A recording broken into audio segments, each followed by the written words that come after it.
नमस्कार दोस्तों, चलिए जानते हैं देश और दुनिया की आज की 25 बड़ी और मुख्य खबरें। आज भारत और फ्रांस के बीच राफेल डील साइन हुई। 63,000 करोड़ रुपए में 26 राफेल मरीन मिलेगी, जिसका पहला फाइटर जेट 2028 में भारत को मिलेगा। दिल्ली की मुख्यमंत्री रेखा गुप्ता ने आयुष्मान वे वंदना योजना की शुरुआत की। उन्होंने कहा कि 70 साल से ज्यादा उम्र वाले हर व्यक्ति को इस योजना का लाभ मिलेगा। सिर्फ 2 चीजें जरूरी है, पहला आप दिल्ली के निवासी होने चाहिए और दूसरा आपके पास आधार कार्ड होना चाहिए। पहलगाम अटैक पर सीएम उमर अब्दुल्ला हुए भावुक। संबोधन के दौरान उन्होंने कहा, सुरक्षा मेरी जिम्मेवारी थी। मृतकों के परिवारजनों से क्या कहूं, माफी के लिए शब्द भी नहीं है। डिजिटल प्लेटफॉर्म पर अश्लील मामले में सुप्रीम कोर्ट हुआ सख्त। कहा, यह गंभीर मुद्दा है, सरकार एक्शन ले। जिसके बाद केंद्र सरकार बोली, नए नियमों पर काम जारी है। पाकिस्तान के परमाणु धमकियों पर ओवैसी का कड़ा जवाब। ओवैसी बोले, मासूमों की हत्या करोगे तो चुप नहीं बैठेंगे। हमारा मिलिट्री बजट तुम्हारे देश से ज्यादा है। रणबीर इलाहाबादिया को लौटाया जाएगा पासपोर्ट। सुप्रीम कोर्ट ने जारी किया आदेश। अलग अलग दर्ज एफआईआर को एक जगह करने की अगली सुनवाई में होगा विचार। पहलगाम हमले के बाद सलमान खान का यूके टूर हुआ पोस्टपोन। एक्टर बोले, दुख की घड़ी में 100 को रोकना ही सही होगा। लखनऊ पर स्लो ओवर रेट के कारण दूसरी बार लगा फाइन। ऋषभ पंत पर 24 लाख रुपए का लगा है जुर्माना। साथ ही फ्लाइंग 11 और इम्पैक्ट प्लेयरों पर भी लगाया गया है फाइन।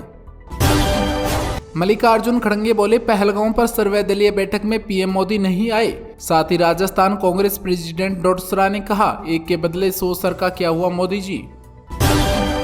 भारत और पाकिस्तान तनाव के बीच 12% तक चढ़े डिफेंस शेयर। पारस डिफेंस और जीआरएसई के शेयर में 10% से ज्यादा की तेजी रही। वहीं हाल का शेयर 5% बढ़ा। अखिलेश यादव बोले, सांसद पर हमले से हम डरने वाले नहीं हैं। आओ खुले मैदान में बात करेंगे। इस सरकार में सजातीय लोगों को छूट है। गुजरात में 1700 से ज्यादा बांग्लादेशियों को हिरासत में लिया गया। वहीं राजस्थान से 109 पाकिस्तानियों को भी वापस भेजा गया। उधर पाकिस्तान से 850 भारतीय वापस आए। केंद्रीय मंत्री अठवाले ने पाकिस्तान को युद्ध की चेतावनी दी। कहा, पाकिस्तान पीओके भारत को सौंपे। पीएम से सर्जिकल स्ट्राइक करने की मांग भी की। शोएब अख्तर समेत सरकार ने 16 पाकिस्तानी यूट्यूब चैनलों पर लगाया बैन। पहलगाम अटैक के बाद लिया गया बड़ा एक्शन।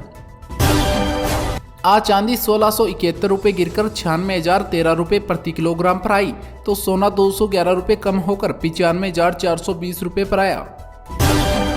अटारी बॉर्डर पर 3 किलो हीरोइन के साथ पकड़ा गया तस्कर। कीमत है इसकी 21 करोड़ रुपए। ड्रोन से आई थी खेप। नेटवर्क खंगालने में जुटी है पंजाब पुलिस। सीएम योगी आदित्यनाथ का बड़ा ऐलान। गंगा एक्सप्रेसवे के किनारे विकसित किया जाएगा औद्योगिक क्लस्टर। युवाओं को मिलेगा रोजगार। बीजेपी राष्ट्रीय अध्यक्ष के चुनाव की प्रक्रिया टाली गई। अब राष्ट्रीय अध्यक्ष के चुनाव में कुछ और देरी लगेगी, जब तक जेपी नड्डा ही रहेंगे अध्यक्ष। वक्फ कानून के खिलाफ नई याचिका पर सुनवाई से सुप्रीम कोर्ट ने किया इनकार। पहलगाम अटैक पर प्रधानमंत्री मोदी और रक्षा मंत्री राजनाथ सिंह की 40 मिनट तक चली बैठक। पाकिस्तान कहता है कि पहलगाम अटैक में उनका हाथ नहीं है तो मान लेना चाहिए, बोले कांग्रेस नेता सैफुद्दीन सोज। पाकिस्तान को फाइनेंशियल एक्शन टास्क फोर्स की ग्रे लिस्ट में डालना चाहिए, केंद्र सरकार से ओवैसी ने की अपील। पहलगाम अटैक पर जयपुर की रैली में मल्लिकार्जुन खड़गे बोले, देश के लिए सभी को एकजुट होना चाहिए।